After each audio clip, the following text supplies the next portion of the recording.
when you're engaged in this, you're always hopeful for the best. That's why I kept saying this was a rescue mission, not a recovery mission. But you know, my hope is that it sends a message that West Virginians are going to come together behind this miner. He's part of the family. Right now at noon, a heartbreaking end to a 5-day rescue effort in Nicholas County. Crews have found the missing miner, and we've learned he died a hero, trying to save the rest of his team as water rushed in. We have team coverage coming up. And also, a former mayor and town recorder from Fort Gay learned the price for their crimes after they admitted to stealing from the town they once served. We're live in Wayne County with the very latest from the courtroom. We begin with this here at noon. The search for a missing Nicholas County miner has come to a devastating end. The body of Steve Lipscomb, who was just 42 years old and a father of 2 from Elkview, was found about 7:30 this morning. It had been more than 5 days after workers at the Rolling Thunder mine struck an unexpected pocket of water that flooded the mine.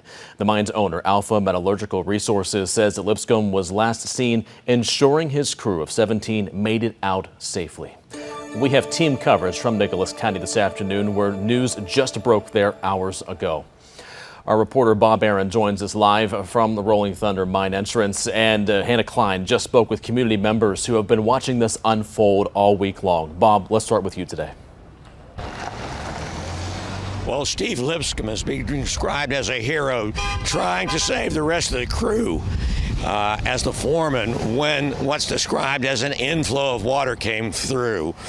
Now, this morning around 6 o'clock, the dewatering process, which has involved millions of gallons of water and efforts have been going on since Saturday, was completed to a point where mine rescue crews could get in there, and they discovered his body around 7:40 this morning. A very, very rough day for the men and women involved in this rescue effort that has been going on now for about a week.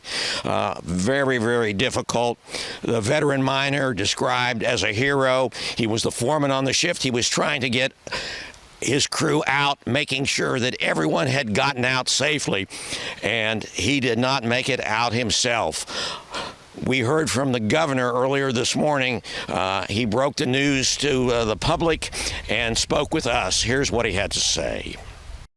Clearly, as the foreman, he's the leader, and so while we don't have all the details of what had happened when the wall got compromised, we do know that this person did stay, and he was undoubtedly helping his colleagues. And so as interviews go on and people do a retrospective, well, more of that will come out. But my goodness, I mean, that's what being a foreman and being a miner and being a leader is all about, trying to protect others.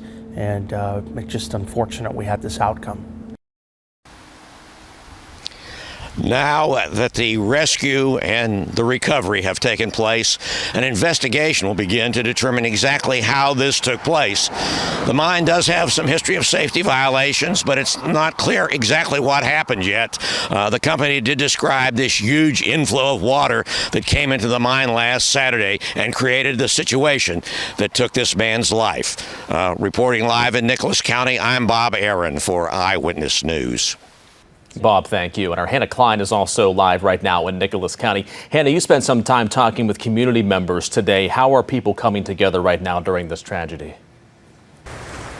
Well, Anthony, it's really difficult to honestly put this into words right now. I've spoke to several members that live right along that coal mine, and I keep hearing the exact same thing and the exact same word, that he was a hero. You know, he was 42 years old, and he was able to get out his 17-man crew before it filled up with water. Let's talk a little bit about Nicholas County as they are mourning right now. This tragedy has just deeply saddened this area, but has also brought out the best in this community. Local restaurants like the Custard Stand have stepped up to feed first responders and also rescue crews. Also, just down the road, Vaughn Baptist Church has opened its doors to provide things like warmth, rest, and support for those working all around the clock. Now, we ended up speaking to several of these neighbors these last couple days, like Teresa Hanshaw, who lives on 20 Mile Road, who tells us this right here is what small town West Virginia is all about, standing together in the toughest of times. it's never 100% safe in the mines. You know, it's a hard-working job. It keeps families going, and I thank God for that, and I think God looks out for those. And we do know that tragedy happens, but I believe God will steer us through, and we don't know why things happen. We don't want negative things to happen, but it does, and but everybody just sticks together and gets through things. You know, I was sitting on the porch with Hanshaw this morning, and she was telling me about her husband and some memories with him as he was a coal miner, and also many families right here in this area are coal miners, and their generations are coal miners. She says she hopes this tragic incident will bring out the positive in others all across the Mountain State. Now, as for the cause of this incident, it is still under investigation. But for now, Nicholas County, Hannah Klein, Eyewitness News. Hannah, thank you very much. And Steve Lipscomb had worked for Alpha Metallurgical Resources for about 2 decades. Andy Edison, the Alpha's chief executive officer, releasing a statement this morning on behalf of the company saying, quote, "Our hearts are broken. Steve joined our company in 2006 and was a dedicated employee, respected leader, and friend to many. His actions to ensure the safety of his crew members were heroic." Honoring our friend and West Virginia Broadcasting Hall of Fame inductee Kenny Bass. Eyewitness News special coverage starts right now. And we here have been mourning the loss of Kenny Bass here today as we really just learned this news within the last hour. It's been extremely difficult, and there's been a really large outpouring of support and prayers from you all for Kenny and his family in the wake of his passing. So we thought that we would take a look at some of those comments, which we certainly appreciate as they come across on our screen here. Linda saying he was a wonderful reporter on the news, loved watching him, prayers for his family. Amy saying that he'll be missed, our prayers for the family. And this really has been a difficult time for Kenny and his wife Claire and their family the past several months. Alicia she's sending prayers to his family as well. You want to look at another one? Yeah, this one says prayers for comfort for his family and his friends. And I was looking, just before we came over here, I was looking on social media, and it's every single, you just keep scrolling, and it's so many people that are leaving comments and memories of him. Yeah, So that's yeah. what, I mean, I started here in November 2012. It's been a while, but yeah, I've worked with him all those years. Yeah. And you know, when I first started working with him, he was a larger than life character. You know, Yeah. You were kind of intimidated by him because he was so just talented and witty, and he expected the best. Yeah. And you know, being just this new kid from, you know, working up in Clarksburg, coming down here, just being green, you learned real fast. Yeah. What was expected. He was so quick on his feet and such a good ad-libber. Nothing caught Yeah. him off guard. Oh yeah, He yeah. was so good at that. The wit of Kenny Bass, I've never seen wit like his. He always had something to say Yes. right afterwards, Yes. and it Yeah, was he always perfect. And that was the same way on the golf course. And welcome back. We do have some breaking news out of the Montgomery area. Smithers, to be exact, is having some water issues. You've been speaking to the mayor. Yeah, this is affecting Montgomery, Smithers, a few other areas. We have Montgomery Mayor Greg Ingram here on the phone. Greg, thanks for joining us here this morning. What can you tell us about what's happened in town here? Absolutely. Well, a lot of people up here this morning woke up with no water or just trickling water. And the water company's been out trying to find this leak. We finally found it. It's at the corner of Washington Street and Fifth Avenue in Montgomery, right beside the hospital. There's a huge sinkhole in the middle of the street. It's not huge right now, but underneath, you can't see what it's actually doing, but it's like a river flowing underneath. Yeah. My understanding is it's already drained one of the tanks on the hill, and they finally found it. So just want to let everybody know that, yes, we don't have any water here. If you do, it's just a trickle. And Yeah, and we are showing the viewers now some pictures of those sinkholes. And the thing about sinkholes, as you know, they don't get any smaller. They only get bigger as they go. So obviously that's a concern for you all there. And as it really kind of hollows out the ground underneath, that pavement is obviously really fragile there. This is an Eyewitness News 8 special report. Hi, and good afternoon, everyone. I'm Jennifer McAndrews. We're breaking into your regularly scheduled programming with this special news alert right now. Nearly every car that's driving by the police officers is honking in support, and that includes officers from other towns. Reporting live from the Charleston newsroom, I'm Jennifer McAndrews, Eyewitness News. I'm Jennifer McAndrews. I'll tell you about their daring rescue to safety in just a moment. Reporting live in Charleston, I'm Jennifer McAndrews. Thanks for watching and have a good day. This News 8 special report.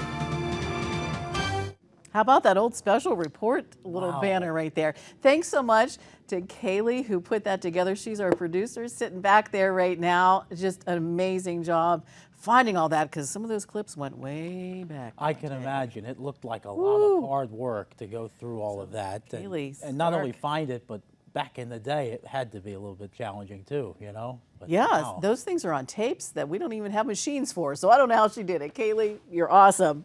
I heard it took at least a month, maybe even longer. ARC Appalachia Live from the West Virginia State Fair starts right now. We are so excited. We've been out here all morning long showing you some of the fun exhibits. And as always, just like when we're in the studio, we want to bring in our third team member, Storm Team meteorologist Dante Ricky, to talk a little bit about the forecast. Dante, as of right now, a little chill in the air. It is, yeah. It's colder than I thought it was going to be. I hear Dante. Sensational cinnamon rolls, and that's a staple here at the State Fair. And they're up making them super early. We drove by them earlier, and it was like, what, maybe 6 in the morning, and they were out there? He was out there, and we asked, I said, so how long is this line going to get? And he said, honey, you better get in line because it is going to be 3 hours. Yep. Sensational cinnamon rolls right on the corner down there along the fairway. And yeah, Hannah, this you guys have been talking about it, but let's eat. Let's do it. You guys want to dig in? Go ahead, guys.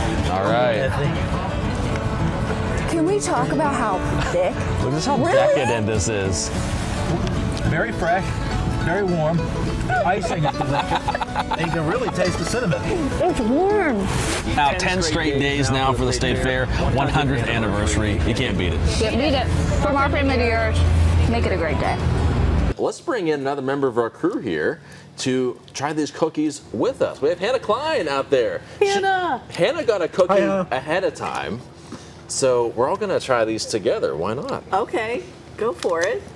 I'm going to make Robert try Robert's some. trying it too. All right, our photographer Robert, yes. Yeah. Robert's trying it too. Right. They said it's not too sweet, good enough for Is he giving it 2 thumbs up? Tastes like freedom. Tastes like freedom. That's a great assessment. Yesterday we taste tested a bunch of different types of water to see if the brands tasted different from each other. And I think we can all agree, guys, that they did. They did. We had some differences. 100%. We'll be putting our taste buds to the test here because you can see what water brands these are, but we can't. We thought we were living on edge yesterday. Now we're definitely living on edge. I don't like this. I can't see anything. Yeah. Our floor director, Zach's going to be helping us out throughout this to maybe swap out the straws and all that. Get a taste of that one? Dasani. Got an early guess, okay. Oh no. We kind of liked, apparently we kind of liked Dasani. Oh no. And we had such a strong... This can't be right. This is wrong. I think someone changed the water That's in this. wrong. Is that what happened? There's no way. That's what happened. I guarantee you. No way. This was Aquafina. That tastes horrible. Oh my There's gosh. no way that is Dasani. That's crazy. Brady, try it again. Well, Kaylee, please give us the truth. what in the world happened here? Did that happen? I started doing yoga when I was 49 and now I'm 65. Now, just lift your feet. There you go. And flex them. This is called legs up the wall. So you would roll your shoulder blades down your back.